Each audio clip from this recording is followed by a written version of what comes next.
السلام عليكم أصحابي وإذن سلامي السلام قالئة هي محا هيسان عاو waxaan rabaa oo u soo galay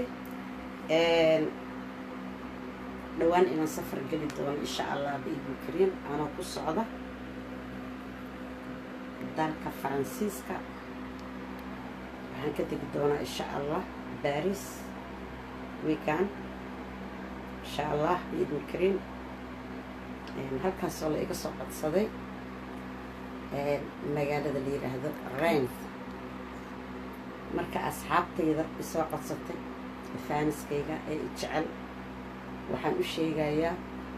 in aan weekend u soo socdo haddii Ilaahay idmo anagoo u baahanay dhagayna wadana aniga iyo DJ-gayga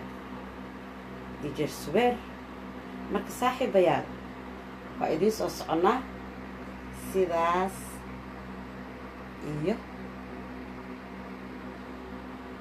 soo aan babax wanaagsan قلبي قاعد الصلاة مسح بيها وهذا إن شاء الله